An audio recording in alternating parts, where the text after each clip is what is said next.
बंदो सतगुरु चरण को करो सब प्रेम प्रणाम। अशुभ हरण मंगल करण धनी श्री देव चंद्र जीना। श्री प्राणनाथ निज मूलपति श्री मिहिर राज सुनाम। तेज कुंवर श्यामा युगल पल पल करो प्रणाम। श्री प्राणनाथ तुम सत्य हो, तुमसे चलत जहाज। मैं अधीन करनी नहीं, बाह ग्रह की लाज। बाह ग्रह की लाज।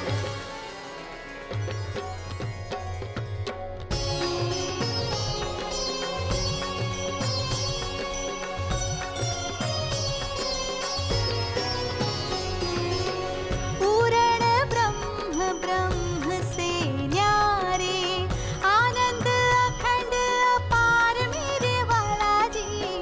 आनंद अखंड अपारे, आनंद अखंड अपारे। शिव सनकादिक आदिक इंचित, शेष न पावत पार मेरे वाला जी।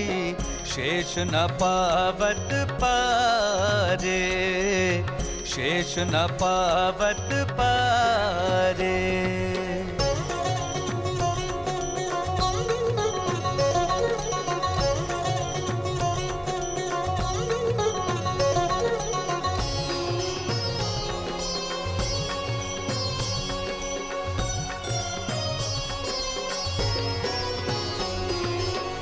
अगम जानी के निगम कहाए, खोजी खोजी पछिहार मेरे वाला जी।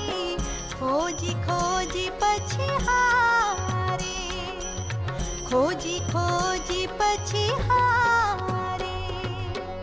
जानिक मूल धनी अंगना अपनी, सो घर आए हमार मेरे वाला जी। सो घर आए हमारे, सो घर आए हमारे।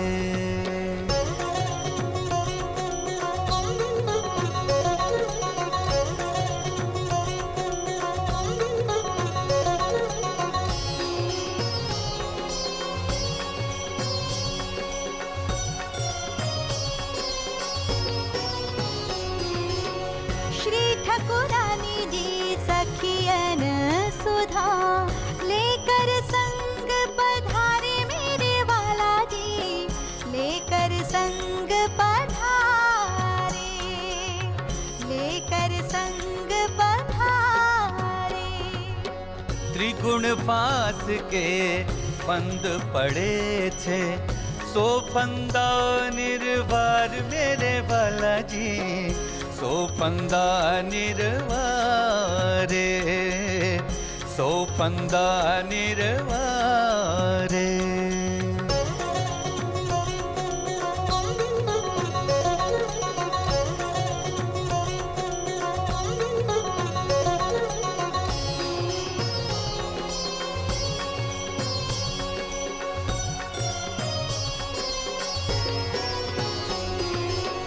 बारी बारी जाऊं मैं अपने पिया पर, शोभा मुख हो न आवे मेरे वाला जी। शोभा मुख हो न आवे, शोभा मुख हो न आवे। सिंहासन आसन पधराए, छत्रसाल गुण गाए मेरे वाला जी। छत्रसाल गुण गाए। छत्रसाल गुण गाए। वेदाहमेतं पुरुषं महांतं आदित्यवर्णं तमसः परस्तात् तमेव विदित्वाति मृत्युमेति नान्यः पंथ विद्यते अयनाय। प्रकृति के अंधकार से परे अनंत सूर्यों के समान प्रकाशमान उस सर्वोपरि परब्रह्म को मैं जानता हूं, जिसे जाने बिना मृत्यु के बंधन से छूटने का अन्य कोई भी मार्ग नहीं है। अकामो धीरो अमृतः रसेन तृप्तम न कुतश्च नोनः तमेव विद्वान न विभाय मृत्युरात्मानं धीरम अजरम युवानम। अर्थात लौकिक कामनाओं से रहित धीर अविनाशी स्वरूप वाले आनंदमयी रस से परिपूर्ण पूर्णातिपूर्ण अजर एवं सर्वदा युवा स्वरूप वाले उस परब्रह्म को जान लेने वाला मृत्यु से भयभीत नहीं होता है। मैं कौन हूं, कहां से आया हूं, मेरा निज स्वरूप क्या है, सच्चिदानंद परब्रह्म कहां है, कैसा स्वरूप है उनका और उन्हें पाने का वास्तविक मार्ग क्या है। तारतम ज्ञान के अखंड प्रकाश में इन प्रश्नों का अनायास ही समाधान प्राप्त हो जाता है और साथ ही सभी धर्मों का आपसी विरोध भी हमेशा के लिए समाप्त हो सकता है। लहराते हुए महासागर की अथाह जल राशि में जिस प्रकार असंख्य बुलबुले पैदा होते हैं और तत्क्षण उसी में लीन हो जाते हैं, उसी प्रकार महामाया से असंख्य लोग पल पल में प्रकट होते हैं और उसी की गोद में समाप्त हो जाते हैं। अज्ञानता की गहन निद्रा में सोने वाला सामान्य मानव तो ये सोचकर ही आश्चर्य में डूब जाता है कि वो जिस पृथ्वी पर रहता है उससे 13 लाख गुना बड़ा इस सूर्य का अस्तित्व हमारी आकाश गंगा के सबसे छोटे नक्षत्र के रूप में है। इस आकाश गंगा में करोड़ों सूर्य हैं जो सभी हमारे सूर्य से बड़े हैं। ये आकाश गंगा इस ब्रह्मांड की सबसे छोटी आकाश गंगा है। इससे बड़ी बड़ी करोड़ों आकाश गंगाएं इस अनंत आकाश में विद्यमान है। ब्रह्मांड का विस्तार इससे भी अधिक है जो अभी तक मानवीय बुद्धि में नहीं आ सका है। क्या इस अनंत आकाश से परे कुछ है? निस्संदेह इस अनंत आकाश अहंकार एवं महान तत्व के मंडल से भी परे वो महाशून्य है जिससे असंख्य लोकों की पल पल उत्पत्ति होती रहती है। सभी लोग अंततः इसी में विलीन होते रहते हैं और इसी महाशून्य में प्रकट होता है आदि नारायण का स्वरूप जो अक्षर ब्रह्म का स्वाप्निक मन होता है। संपूर्ण सृष्टि का संचालक यही है। इसी की चेतना का प्रतिभास सभी प्राणियों के रूप में दृष्टिगोचर होता है।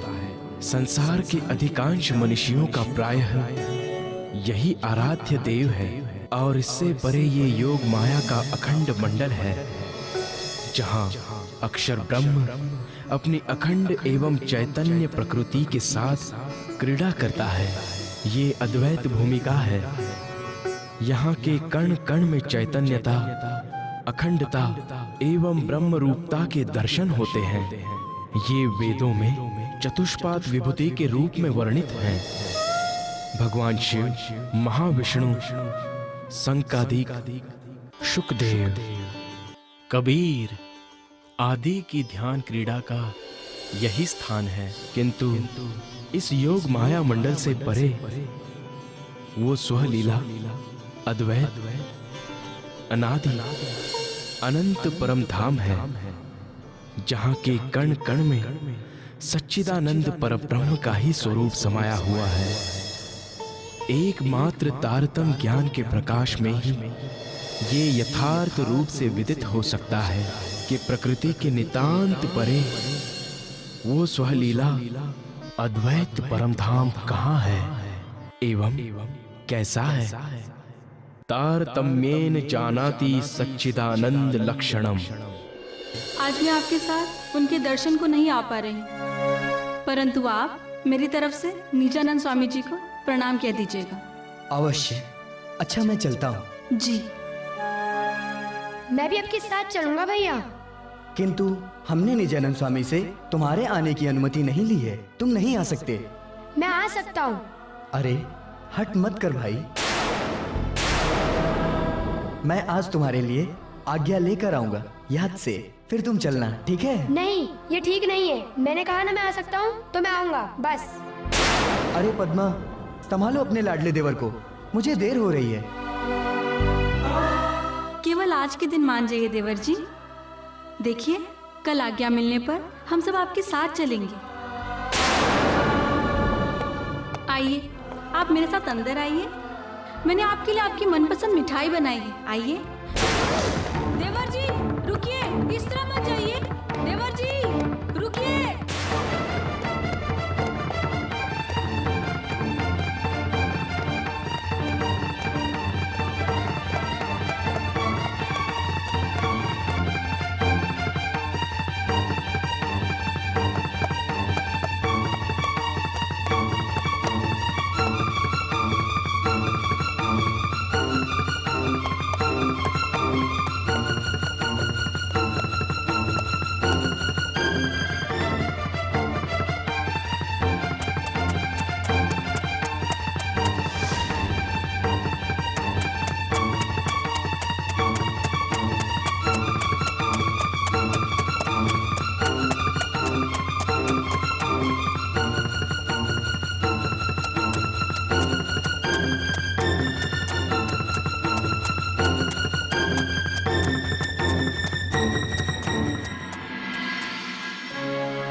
भैया, भैया। अरे मिहिर, तुम? मैंने तुम्हें यहाँ आने से मना किया था ना, क्यों आए हो यहाँ तुम? कथा सुनने के लिए भैया। हाँ, किंतु निजानंद स्वामी जी की आज्ञा के बिना तुम्हें कथा में ले जाना उचित नहीं होगा। फिर भी यदि तुम यहाँ आ ही गए हो तो जब तक चर्चा खत्म नहीं होती तुम यहाँ रुककर मेरी प्रतीक्षा करो। चर्चा खत्म होने के बाद हम दोनों साथ में जाएंगे। नहीं भैया, नहीं। आज हम कथा सुने बिना घर वापस नहीं जाएंगे। हे श्रीराज जी, मैं तुम्हें कैसे समझाऊं?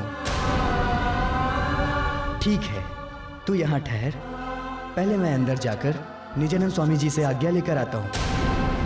अगर उन्होंने हाँ कहा तो अंदर आना, अन्यथा वापस लौट जाना। किंतु क्यों भाई? क्या कथा सुनने पर सिर्फ आप बड़ों का ही अधिकार? परमात्मा पर तो सबका समान अधिकार होता है ना। तो फिर मेरे साथ भेदभाव क्यों भाई? तुमने सत्य कहा मिहिर, किंतु हर स्थान की अपनी एक मर्यादा होती है, कुछ नियम होते हैं। उस नियम को जाने बिना हमें उस स्थान पे नहीं जाना चाहिए। इसलिए तुम यहीं रुककर मेरी प्रतीक्षा करो और उनकी जो भी आज्ञा हो उसका पालन करो, ठीक है? प्रीति प्रगट केम कीजिए, कीजिए तो छानी छिपाए।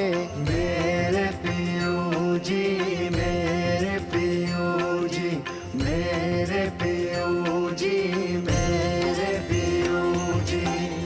तू तो नीलज नंदन कुमार, तू तो नीलज नंदन कुमार। मेरे पियो जी, मेरे पियो जी, मेरे पियो जी, मेरे पियो जी।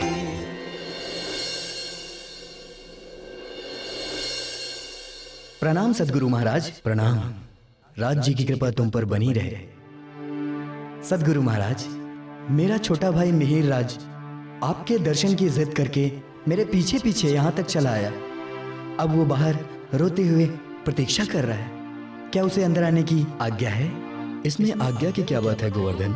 यदि वह दर्शन और प्रवचन का आनंद लेना चाहता है तो इसमें रोकने का क्या अर्थ? क्योंकि उसकी आयु मात्र 12 वर्ष 2 महीने और 10 दिन ही है। इसलिए भक्ति के लिए कोई आयु नहीं होती। जब 5 वर्ष की आयु में बालक प्रहलाद और ध्रुव ने भगवान विष्णु के चरण प्राप्त कर लिए थे, तो मिहिरराज की उम्र तो 12 वर्ष है। और वैसे भी बालक का हृदय तो बहुत ही निर्मल होता है। इसलिए उन्हें सत्संग में आने से नहीं रोकना चाहिए। जाओ, जाकर उसे तुरंत लेकर आओ। जो आज्ञा गुरुदेव।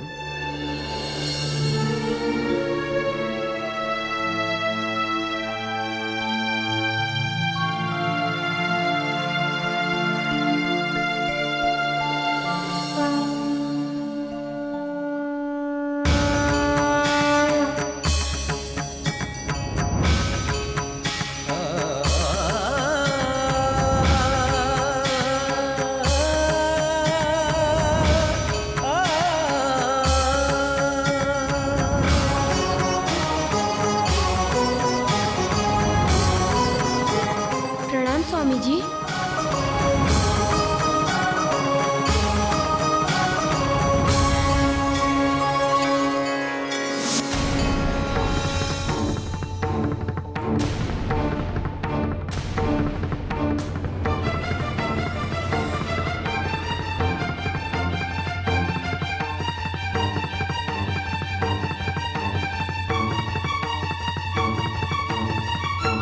ये कैसे पत्र हैं और ये मेरी जेब में कहाँ से आए?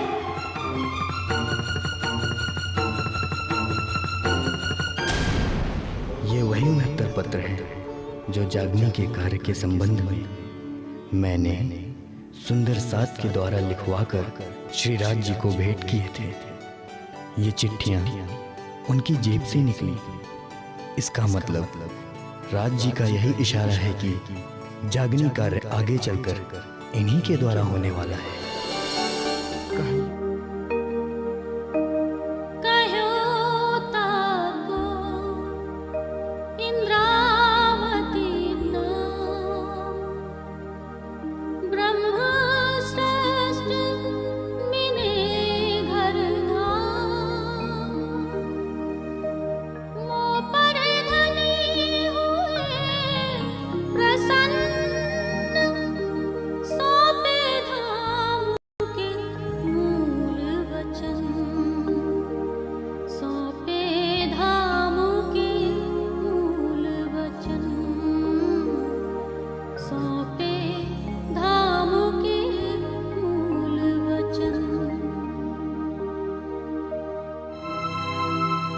इनके शरीर में तो इंद्रावती जी की आत्मा है, तो ये वही हैं जिनके तन से मेरे बाद जागने की लीला होगी। गोवर्धन, अब से तुम प्रतिदिन अपने छोटे भाई को कथा में जरूर लाना। इनके अंदर तो परम धाम की इंद्रावती की निर्मल आत्मा है। मैं समझ गया स्वामी जी, आपकी आज्ञा सर आंखों पर। अब मैं मिहिरराज को प्रतिदिन यहाँ अवश्य लाऊंगा। अब हमें आज्ञा दीजिए। प्रणाम गुरुदेव।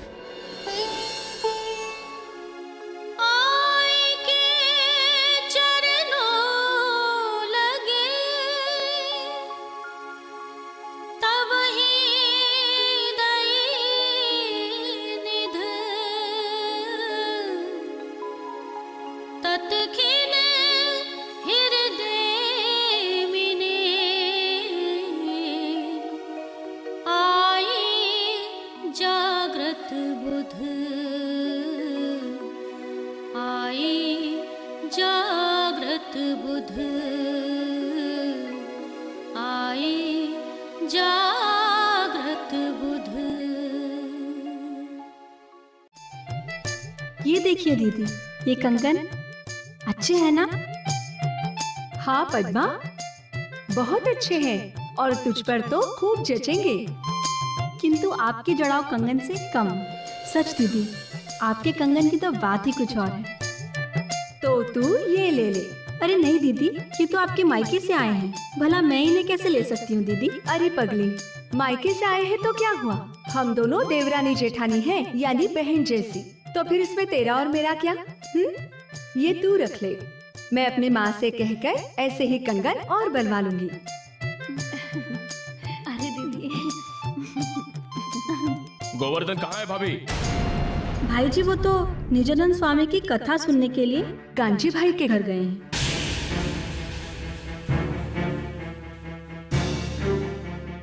उसे एक आवश्यक कार्य सौंपा था, उसे करने के बजाय वो कथा सुनने चला गया, और उसकी इस लापरवाही के कारण मेरा कितना नुकसान हो गया। उसे आते ही मेरे पास भेज देना।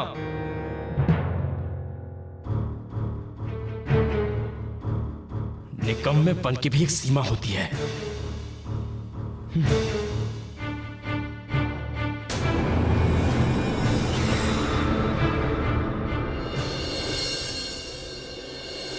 माँ, माँ, लगता है भैया के पीछे भाग कर जाने से माँ नाराज है।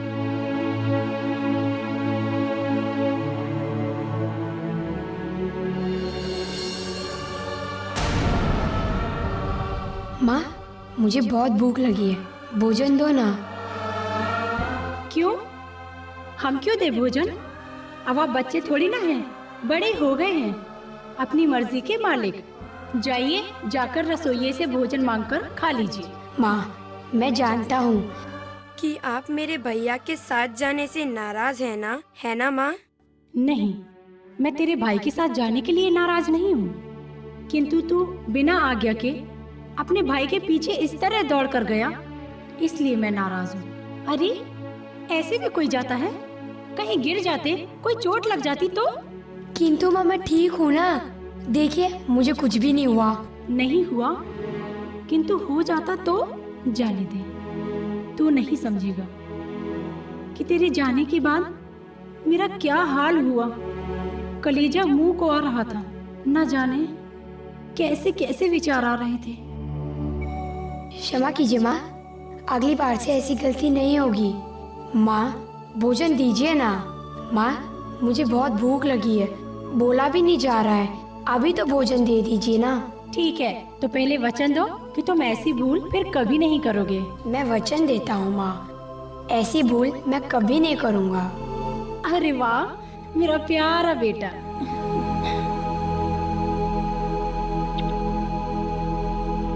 चल, तुझे बहुत भूख लगी है ना, भोजन करा दूं? नहीं माँ, मुझे भूख नहीं है, मैं गोवर्धन भैया के साथ गांजी बाई के घर खाना खाकर आया हूँ। किंतु अभी तो तू कह रहा था कि तुझे बहुत भूख लगी है। वो तो माँ, आप नाराज थी ना, इसीलिए आपको मनाने के लिए। बहुत नटखट हो गया है तू। चल, अब थोड़ा आराम कर ले, भाग भाग कर पैर दुख रहे होंगे तेरे, थोड़ा तेल लगाकर मालिश कर दूं। ठीक है माँ। जब मानव इस अनंत सृष्टि को निहारता है तो वो अपने सृजनकर्ता से प्रभावित हुए बिना नहीं रह पाता। वो ये सोचने पर विवश हो जाता है कि अनंत नक्षत्रों को किसने आकाश में स्थापित किया है, उनमें गति कहाँ से आ रही है, असंख्य प्राणियों की उत्पत्ति, पालन पोषण तथा मृत्यु किस प्रकार से संचालित होती है, उनके कर्मों के हिसाब से उनके सुख दुख की व्यवस्था कौन कर रहा है, विचित्र प्रकार की असंख्य वनस्पतियों में अद्भुत रंगों से युक्त फूलों का सृजन कौन कर रहा है। चिंतन की इस प्रक्रिया में अनंत सृष्टि को संचालित करने वाली विचित्र सत्ता का अनुभव करता है। और जब भी मानव अपना आत्मनिरीक्षण करता है तो पाता है कि वो कभी बालक था जो आज युवा हो चुका है, और कुछ समय बाद वो बूढ़ा होकर मृत्यु को पाएगा। तो अब प्रश्न ये है कि शरीर के अंदर बैठी चेतना जो लाखों जन्मों से अनेकों योनियों में भटकती आ रही है, ये आखिर चाहती क्या है? लाखों जन्मों से उसने अनेक माता पिता भाई बहन का संग किया, फिर भी उसमें शांति, आनंद और प्रेम का नामो निशान नहीं मिला है। जब भी मन में ये जिज्ञासा उठने लगी कि मैं कौन हूँ, कहाँ से आया हूँ, और जब मैं ये शरीर छोड़ूंगा तब मुझे कहाँ जाना है, और मेरी आत्मा का प्रियतम कहाँ है, कैसा है, और उसे प्राप्त करने का मार्ग क्या है। सुंदर साथ जी, यदि ऐसे प्रश्नों से मन विचलित हो जाए तो समझो कि हमने आध्यात्म मार्ग पर अपने कदम बढ़ा दिए हैं। और फिर उसके बाद एक प्रश्न और उठता है, वो कि अपनी आत्मा के प्राणवल प्राण प्रियतम को कैसे जाना जाए, कैसे उनका साक्षात्कार कर अपने हृदय धाम में बसाया जाए। जो सच्चिदानंद पर ब्रह्म है वो मात्र एक हैं, उनके समान ना कोई पहले था ना कोई है और ना कोई भविष्य में होगा। एक सच्चा आध्यात्मवादी वही है जो एक अद्वितीय सच्चिदानंद पर ब्रह्म की उपासना करे, उनका ध्यान करे। प्रणाम।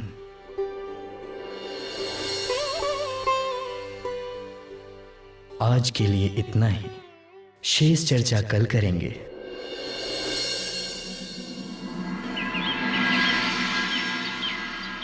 संवत 1687 में श्री मिहिरराज जी सदगुरु धनी श्री देवचंद्र जी के चरणों में आए और उसके उपरांत श्री मिहिरराज जी अपने भाई गोवर्धन जी के साथ अधिक से अधिक समय देवचंद्र जी के सेवा सत्संग में बिताने लगे। दोनों भाइयों में स्नेह बहुत ही बढ़ गया था। दोनों भाई प्रेम पूर्वक साथ में प्रवचन सुनने आते जाते थे। उनके इस कदम से बड़े भाई सावलिया को आपत्ति थी, उन्हें यह सब पसंद नहीं था। उस दिन देर रात तक चर्चा करने के बाद मिहिरराज जी और गोवर्धन जी जब देवचंद्र जी के पास से वापस घर लौटे तो उनका सामना बड़े भाई सावलिया जी से हुआ।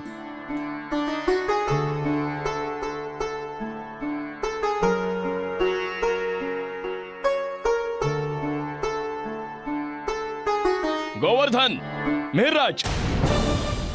जी भैया। जी भैया जी। कांगजी भाई के घर से आ रहे हो? जी। जी भैया जी। लज्जा नहीं आती? सन्यासियों की तरह सत्संग में पड़े रहते हो? क्या चाहते हो तुम दोनों? कि हमारा यह घर कोई आश्रम बन जाए और हम सब साधु सन्यासी? हद होती है निकम्मेपन की। काम धाम कुछ करते नहीं और घूमते रहते हो सन्यासियों के पीछे।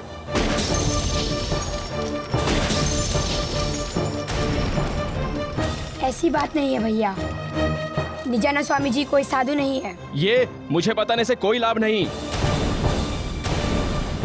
अपना ये साधु पुराण अपने पास रखो और काम पर लग जाओ, कामचोर कहीं के। भैया,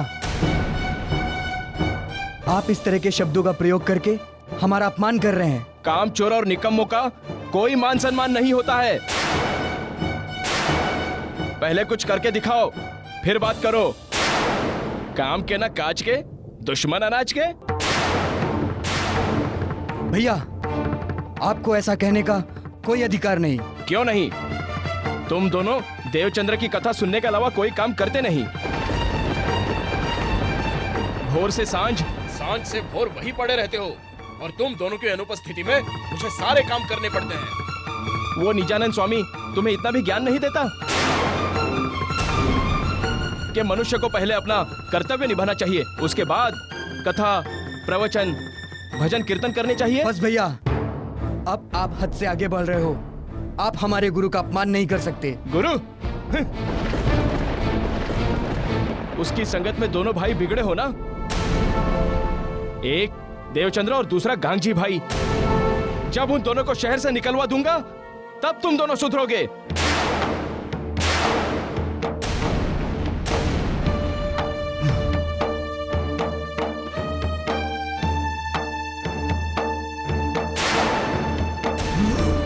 माँ! माँ! माँ! माँ! माँ, मुझे बचाओ, मुझे बचाओ। क्या हुआ सावलिया, तुम ऐसे भाग के क्यों आ रहे हो? गोवर्धन, मिहिर, तुम्हारे हाथ में ये लाठी क्यों है? ये सब अब आप भैया से पूछो माँ, वही सब बताएंगे। क्योंकि अब सारे अधिकार भैया को ही है ना। देखा माँ कैसे बात कर रहा है। लेकिन सावलिया, बात क्या है? और तुम दोनों अपनी लाठी नीचे करो। माँ, मैं बताता हूँ। इन्होंने हमारे गुरुजी का घोर अपमान किया है, जो कि हमारे लिए असहनीय है। हाँ माँ, भैया ने हमें कामचोर और निकम्मा भी कहा, जिसे हमने सह लिया। किंतु अपने सदगुरु का अपमान हम नहीं सह सकते।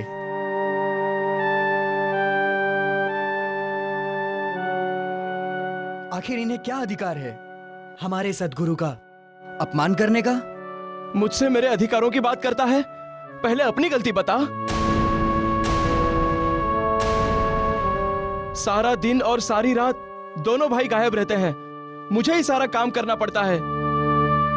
क्या मैं ही हूं कोल्हू की बैल की तरह पीसने के लिए? और इस सब की जड़ है इसका वो गुरु और वो गांगजी भाई।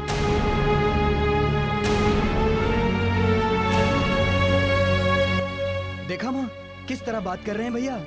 अब तुम ही बताओ, गलती किसकी है? ये फैसला तुम्हारे पिताजी करेंगे।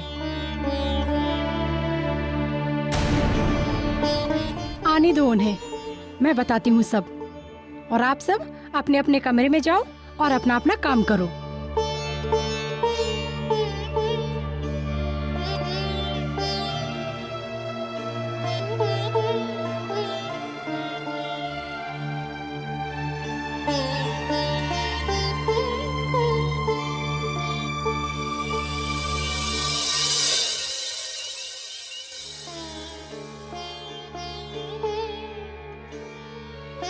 क्या बात है भाग्यवान, आज भोजन करते समय बड़ी चुप्पी छाई थी। कोई किसी से बात नहीं कर रहा था। सब ठीक तो है ना घर में? जी, कुछ ठीक तो नहीं है। मैं आपको पहले ही बताने वाली थी, फिर मैंने सोचा कि आप पहले भोजन कर लें, बाद में शांति से इस बारे में मैं आपसे बात करूंगी। किस बारे में? जी, वो आज गोवर्धन, मिहिरराज और सांवलिया आपस में लड़ पड़े और लड़ाई इतनी आगे बढ़ गई कि गोवर्धन और मिहिरराज सांवलिया के पीछे लाठी लेकर दौड़ पड़े। और लड़ाई का कारण था गोवर्धन और मिहिरराज का गांजी भाई के घर कथा सुनने के लिए जाना। मुझे तो पता था एक न एक दिन ये अवश्य होगा, क्योंकि सांवलिया ने कई बार इसकी शिकायत मुझसे की थी। उनके दिन रात सत्संग में डूबे रहने के कारण सारे काम सांवलिया को करने पड़ते हैं।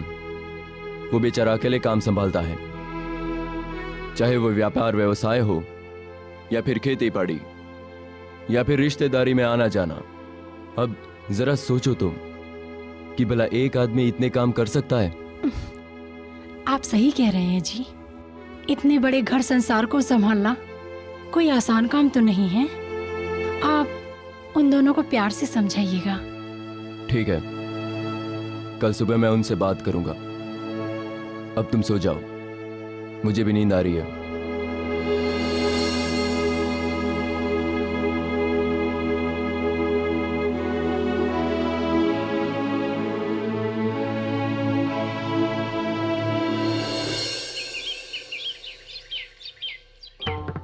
गोवर्धन, मिहिर, मैं तुम दोनों के सत्संग के जाने के विरुद्ध में नहीं हूं, लेकिन मैं अपना काम छोड़कर दिन रात सत्संग में बैठे रहने के विरुद्ध में अवश्य हूं, क्योंकि तुम सन्यासी नहीं, एक सांसारिक मनुष्य हो। तुम्हारा परिवार है, पत्नी है, क्योंकि घर में और भी काम होते हैं जिन्हें करना तुम्हारा कर्तव्य बनता है। अब ऐसे में ये कहाँ की अक्लमंदी है कि तुम अपना काम धाम छोड़ सत्संग करते फिरो? लेकिन हम क्या करें पिताजी? सद्गुरु निजानंद स्वामी की चर्चा में इतना आनंद आता है कि समय का पता ही नहीं चलता और मैं चाहकर भी काम नहीं कर पाता। देखो, तुम दोनों मेरी बात मानो।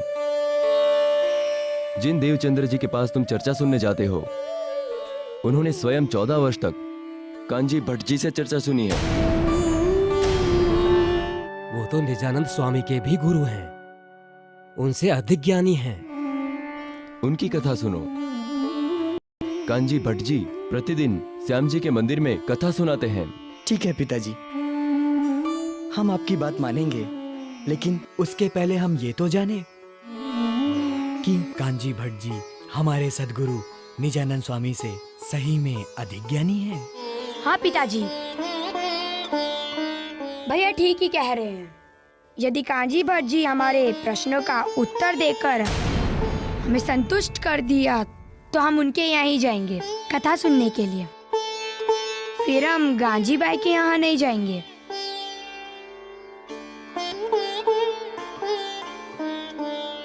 तो फिर ठीक है, सांझ को आज क्या, चलो मंदिर और स्वयं चलकर देखो और जानकारी लो कि कांजी भट्ट जी कितने ज्ञानी है। आओ मेरे साथ। समझ बूझ गुरु कीजे साधो भाई, समझ बूझ गुरु कीजे, यह तो सौदा परम अमोलक, यह तो सौदा परम अमोलक, निरख परख के लीजे, निरख परख के लीजे, निरख परख के लीजे। हे भक्तों, वह ब्रज एवं रास लीला आज भी अखंड रूप से चल रही है। जहां श्री कृष्ण जी, राधिका जी एवं गोपियां आज भी प्रेम की मधुर लीलाएं कर रहे हैं। उस लीला रस की एक बूंद पाने के लिए बड़े बड़े ऋषि मुनि भी तरसते हैं। स्वयं त्रिदेव भी ब्रज की धूलि की अभिलाषा रखते हैं। बोलो बाके बिहारी की जय, बोलो घनश्याम जी की जय, बोलो बाके बिहारी जी की जय।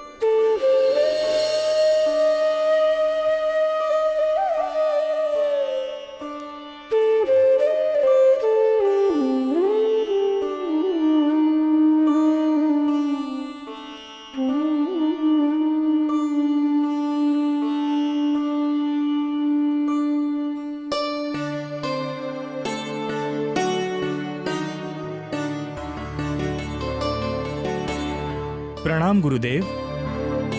प्रणाम। बाके बिहारी आपका कल्याण करें। गुरुदेव, आज मेरे 2 पुत्र मेरे साथ यहाँ आए हैं। ये आपसे अपने कुछ संशयों का समाधान करवाना चाहते हैं। आप इनके प्रश्नों का यथोचित उत्तर देकर इन्हें संतुष्ट करने की कृपा करें। हाँ हाँ, क्यों नहीं। आपके पुत्रों के दिल में जो भी संशय है, मैं उन्हें दूर करने का पूरा प्रयास करूंगा।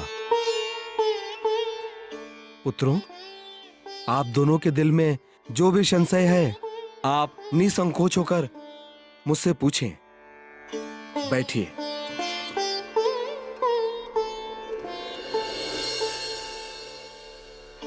स्वामी जी, कृपा कर ये बताइए, इस संसार में कितने लोक हैं, कितने गुण हैं, कितने तत्व हैं और कितने प्रलय हैं?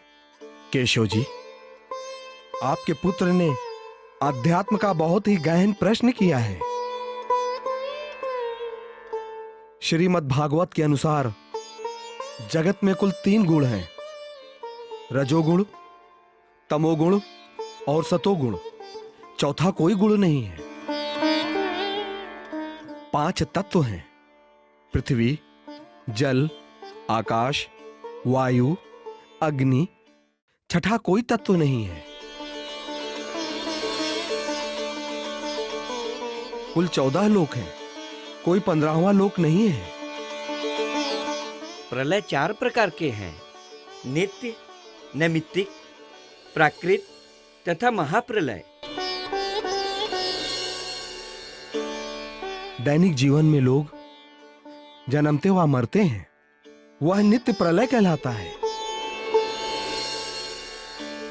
नैमित्तिक प्रलय में पाताल से लेकर स्वर्ग लोक तक लय हो जाता है।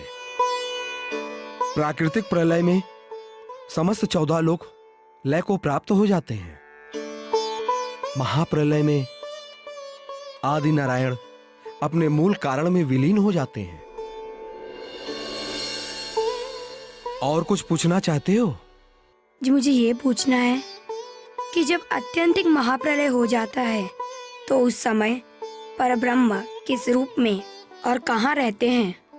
अत्यंतिक महाप्रलय के समय परब्रह्म क्षीर सागर में अक्षयवट के वृक्ष के एक पत्ते के ऊपर अंगूठे के बराबर रूप धारण करके रहते हैं। कृपया ये बताएं कि क्षीर सागर कहाँ है? क्षीर सागर तो पाताल में है। किंतु अभी तो आपने कहा कि अत्यंतिक महाप्रलय में 14 लोक, 5 तत्व और 3 गुणों का नाश हो जाता है, तो फिर क्षीर सागर कहाँ रहता है? बात तो सही है कि क्षीर सागर तो पाताल में है और महाप्रलय में पाताल भी नहीं रहता। तो फिर मैं इस प्रश्न का उत्तर क्या दूं?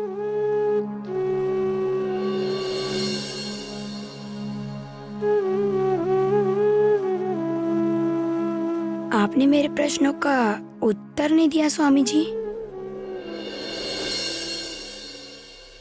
क्या हुआ गुरुदेव? क्या मेरे पुत्रों ने कोई गलत प्रश्न पूछ लिया?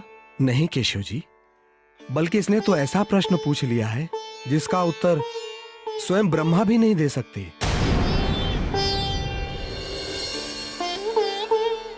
जो बात शास्त्र में ही नहीं लिखी तो भला मैं कहां से बताऊं? महाप्रलय होसी जब सगुन ना निर्गुण तब निराकार ना सुन कहवे को नाही वचन कहवे को नाही वचन कहवे को नाही वचन। गुरुदेव, आपका बहुत बहुत धन्यवाद जो आपने इनका संशयों का समाधान करने का यथोचित प्रयास किया। अब हमें जाना होगा गुरुदेव। ठीक है, अब तुम दोनों जहाँ चाहे वहाँ प्रवचन सुनने जाओ, मैं कुछ नहीं कहूँगा। महाप्रलय होसी जब सगुन ना निर्गुण तब ठन्यराकार ना सुनहु कहुए को नाही वचन। परम धाम के अनंत प्रेम और आनंद में झिलने वाली आत्माएं इस नश्वर जगत में आकर अनंत दुखों को प्राप्त हो गई। उन्हें अपना निज घर जरा भी याद नहीं रहा। इस संसार को वो अपना वे हमेशा का निवास स्थान समझ बैठे। इस संसार के झूठे सगे संबंधियों को अपना मान बैठी। यहाँ की नश्वर दुखदायी वस्तुओं को सुखदायी समझ बैठी और अनंत दुख सहने के बाद भी उन्हें इससे बाहर निकलने का कोई मार्ग नहीं दिखाई देता है। गोभी ले लो, सब्जी ले लो, गोभी ले लो।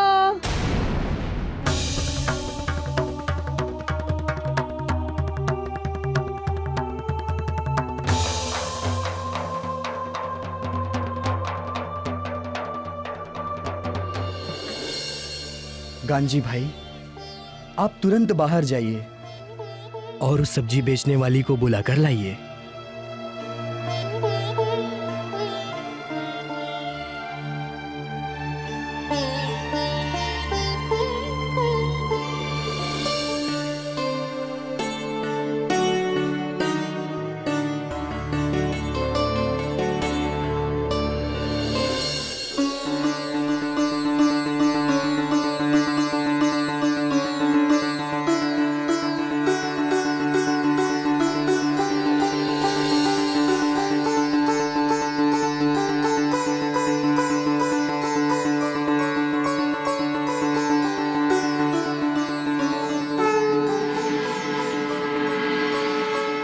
हाँ बोलो महाराज जी, कौन सी सब्जी लेंगे आप?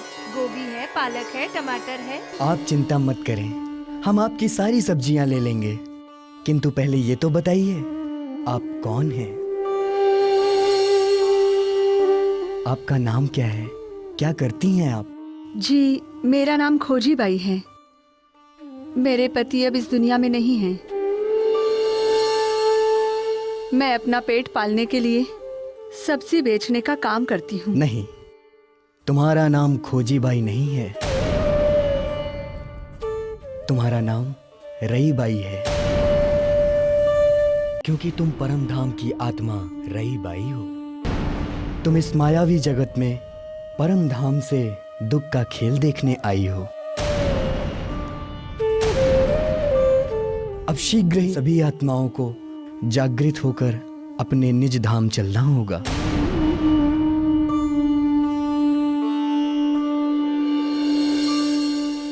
स्वामी जी, मैंने अपने जीवन में बहुत दुख देखे हैं। कृपया मुझे मेरे निज स्वरूप की पहचान कराइए, जिससे मेरी आत्मा जागृत हो। चिंता मत करो रईबाई,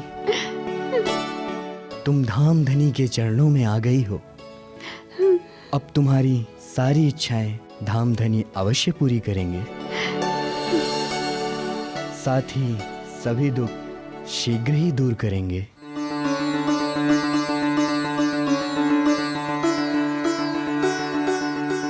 सद्गुरु महाराज की जय, धाम के धनी की जय, सद्गुरु महाराज की जय, धाम के धनी की जय, सद्गुरु महाराज की जय, धाम के धनी की जय। हे सद्गुरु महाराज जी, क्या इस संसार में अन्य धर्मों में भी परमधाम से आत्माएं आई हैं?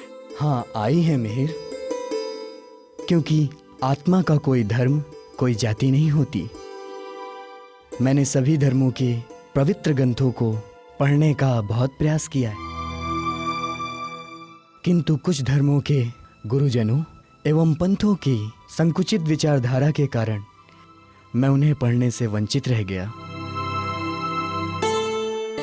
लेकिन श्री राज जी के हुक्म से ये कार्य भी आगे चलकर तुम्हारे द्वारा ही पूर्ण होगा।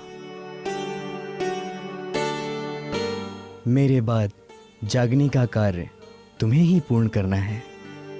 खास तौर पर शकुंडल और सकुमार नाम की दो आत्माओं को तुम्हें खोजना है और उन्हें जागृत करना है,